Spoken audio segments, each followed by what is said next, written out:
구독자 여러분 안녕하세요. 블랙입니다. 오늘은 대주주 3억 양도세로 인한 한국 주식 폭락 속에 관심 가져야 할 주식 3가지라는 제목으로 영상을 시작해 보겠습니다. 한국의 코스피 지수가 최근에 주춤거리고 있습니다. 2458포인트 고점을 찍은 이후에 한국 주식이 힘이 없습니다. 하지만 최근에 10월 20일 어제 장중에 1% 이상 하락하던 코스피 지수는 갑자기 반등하면서 0.5% 상승하는 모습을 보여줬습니다. 수급을 간단하게 체크해보면은 금융투자에서 최근에 계속해서 4,500억, 2,200억 이렇게 꾸준히 순매수를 보여주고 있습니다. 외국인도 조금씩 매수에 동참하고 있고요. 그런데 우리의 개인 투자자, 동학개미분들은 계속해서 주식을 팔고 있습니다. 그래서 10월 한 달 동안 수급 변화를 체크해보니 개인은 10월 동안 1조 가까이 순매도를 했고 외국인은 반대로 1조 이상 순매수를 보여줬습니다. 기관은 또이또이하네요. 외국인이 한국 주식을 계속해서 사는 이유는 바로 달러 인덱스에 있습니다. 지금 달러 값이 계속해서 떨어지고 있습니다. 달러가 넘쳐나자 외국인은 달러를 가지고 미국 주식도 사고 유럽 주식도 사고 일본 주식도 사고 중국 주식도 사고 그 남은 돈으로 한국 주식을 사고 있는 것입니다. 어쨌든 지금 같은 약달러 분위기 속에서는 외국인의 대량 매도 이런 것 따위는 걱정할 필요는 없을 거라 봅니다. 그런데 문제는 지금 개인입니다. 팬데믹 이후에 증시 상승의 주역이었던 개인이 조금씩 자금을 빼고 있습니다. 1조면 조금이 아니네요. 많이 자금을 빼고 있습니다. 도대체 그 이유가 뭘까요? 이 테이블은 여러 차례 설명을 드렸기 때문에 아주 간단히만 설명드리겠습니다. 지금 대주주 요건이 조금씩 타이트해지고 있습니다. 2019년도에만 해도 대주주 요건이 10억이었습니다. 직계 좀비속 합쳐서 한 종목에 대해서 10억 이상 보유하고 있으면 대주주로 간주가 되고 그 다음에 4월 이후에 주식을 팔 경우에 최소 22% 이상 양도소득세를 낸다는 것입니다. 그런데 이러한 대주주 기준이 10억에서 3억 원으로 낮춰질 것이라는 전망입니다. 거의 확정된 것 같네요. 그래서 12월 28일 기준으로 여러분이 한 종목에 3억 이상 주식을 보유하고 있으면 내년 4월 이후에 주식을 팔 때 양도소득세를 22% 이상 내게 될 것입니다. 그래서 지금 증시 대기자금, 예수금이 조금씩 감소를 하고 있습니다. 이러다가 개인의 투심이 완전히 사라질까 저는 이게 걱정이 됩니다. 어떤 분들은 댓글로 이런 말씀을 하십니다. 블랙, 너 한 종목에 3억 이상 들고 있니? 여러분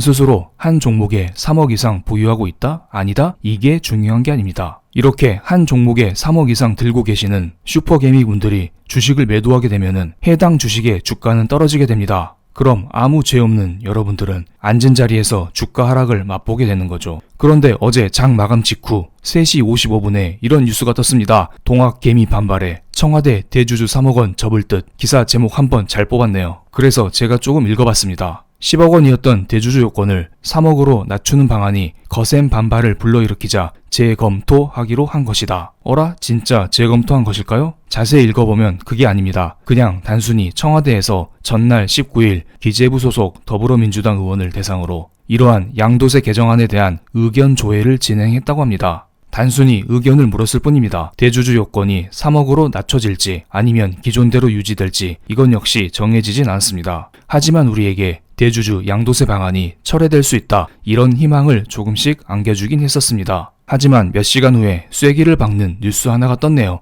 대주주 3억 원 여회 의견 묻더니 청와대 입장 변화 없다. 마지막 한 줄만 보겠습니다. 그동안 밝혀온 정부 입장에서 달라진 것이 없다고 합니다. 제가 볼 때 대주주 요건은 3억으로 그냥 굳혀질 것 같습니다. 이렇게 대주주 요건이 기존의 10억에서 3억으로 낮춰지게 되면은 대주주의 절대적인 숫자가 증가하게 됩니다. 그러면 이들은 연말까지 대주주 조건을 피하기 위해서 주식을 매도하게 되겠죠. 그런데 소득 있는 곳에 세금이 있기 마련입니다. 팬데믹 이후 바닥에서 덜 오른 주식들은 세금을 거의 내지 않습니다. 반대로 바닥 대비 많이 오른 주식에 대해서는 세금을 많이 내야 됩니다. 그럼 팬데믹 이후 바닥에서 많이 오른 종목들은 뭐가 있을까요? 이 그림은 많이 보셨을 거라 봅니다. 팬데믹 이후에 저는 바이오, 인터넷, 2차전지, 5G, 자동차, 반도체, IT 부품 이러한 성장 섹터들을 여러분께 꾸준히 강조드렸습니다. 그리고 이러한 성장 섹터들도 순환매를 합니다. 순환매가 이루어지는 그때마다 상승 초기 이전에 여러분께 섹터를 딱딱 집어드리면서 여러분과 함께 호흡하면서 주식 투자를 해왔습니다. 어쨌든 이러한 성장 섹터들은 지금까지 바닥 대비 거의 대부분 2배 이상 올라왔습니다. 그래서 이러한 섹터들 위주로 개인들의 매도가 계속해서 나오고 있습니다. 그러면 여러분들은 이런 생각을 하게 될 것입니다. 영상 제목인 대주주 3억 강화에도 부담이 없는 섹터는 뭐가 있을까요?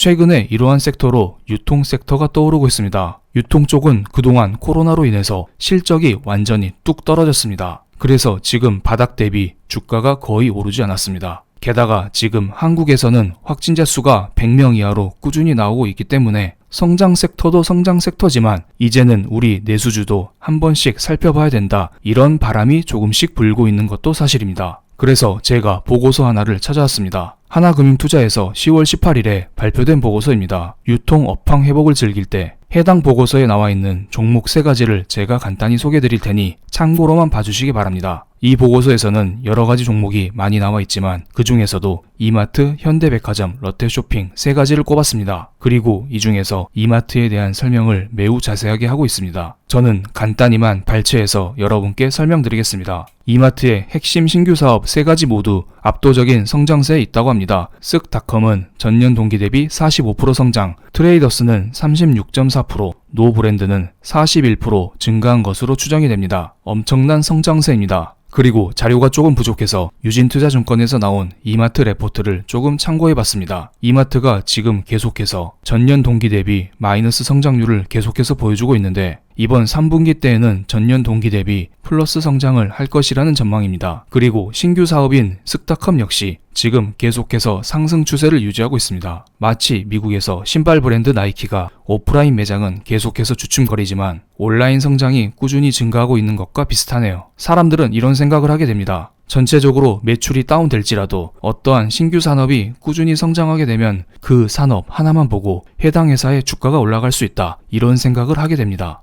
그리고 중요한 이마트의 실적을 체크해 보겠습니다. 이마트는 매년 1000억 이상의 영업이익을 올려왔었지만 올해 상반기 1월부터 6월까지는 고작 10억. 어라? 제가 숫자를 잘못 본 것일까요? 하지만 팩트입니다. 고작 10억 정도의 영업이익을 올려왔습니다. 그런데 이러한 영업이익이 3분기를 기점으로 개선될 것이라는 전망입니다. 그리고 백화점에 대해서는 이런 코멘트가 있습니다. 롯데 하이마트 역시 내구재 가전 소비 확대 수혜를 톡톡히 누리는 중이다. 여기가 중요합니다. 백화점, 편의점 업체들 3분기 실적은 부진하지만 3분기까지는 부진할 것이라고 합니다. 9월 중순 코로나19 완화 이후 가파른 업황 회복을 주목할 필요가 있다. 사회적 거리두기 1단계가 지속 유지될 경우 4분기 실적 개선폭이 클 수 있다고 합니다. 주가는 미래를 반영하게 됩니다. 그래서 해당 보고서에서는 탑픽으로 롯데쇼핑, 현대백화점을 말씀드리는 것입니다. 거듭 말씀드리지만 저의 의견이 아니라 해당 보고서의 의견이기 때문에 참고로만 봐주시기 바랍니다. 왼쪽 그래프에서 초록색 백화점 소매 판매를 보시면은 팬데믹 때 80 이하로 뚝 떨어졌다가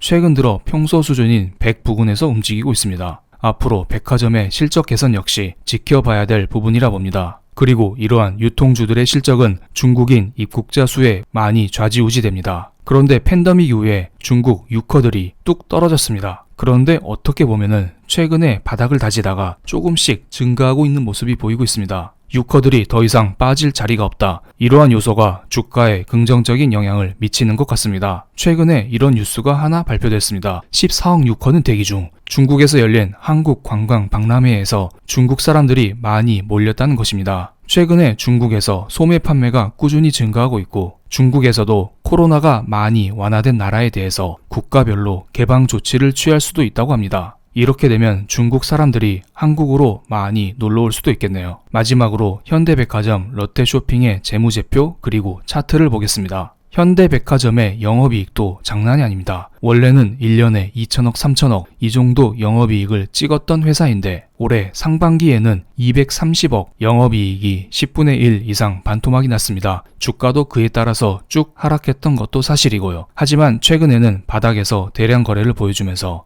주가가 바닥에서 툭 튀어올랐습니다. 그리고 장기 이동평균선인 121선 그 위로 뚝 올라왔네요. 롯데 쇼핑 역시 마찬가지입니다. 한때는 4천억 이상 영업이익을 달성해 왔었는데 올해 상반기 때에는 500억으로 영업이익이 뚝 떨어졌습니다. 롯데 쇼핑도 현대백화점과 마찬가지입니다. 이와 함께 주가가 뚝 떨어졌지만 최근에 바닥에서 대량 거래와 함께 주가가 꾸준히 상승하고 있습니다. 정리드리겠습니다. 진정되고 있는 코로나 공포, 한국에 잘 잡혀진 방역체계, 마지막으로 대주주 요건 3억, 이러한 것들로 지금 유통주들이 주목을 받고 있습니다. 하나금융투자 이 보고서에서는 이마트, 롯데쇼핑, 현대백화점 이 세 가지를 말씀드리고 있고요. 보다 다양한 종목 이야기들은 제가 멤버십 게시판에서 꾸준히 말씀드리고 있으니 관심 있으신 분들은 오른쪽 위에 링크 클릭하셔서 저의 손을 잡고 함께 하시기 바랍니다. 멤버십에 오시면 유통주 이야기뿐만 아니라 현재 최신 뉴스, 현재의 업황, 그리고 유망 섹터 이런 것들을 매일매일 꾸준히 체크드리고 있습니다. 그럼 오늘도 긴 영상 시청해주셔서 감사합니다. 좋아요, 구독 꾹꾹 눌러주세요.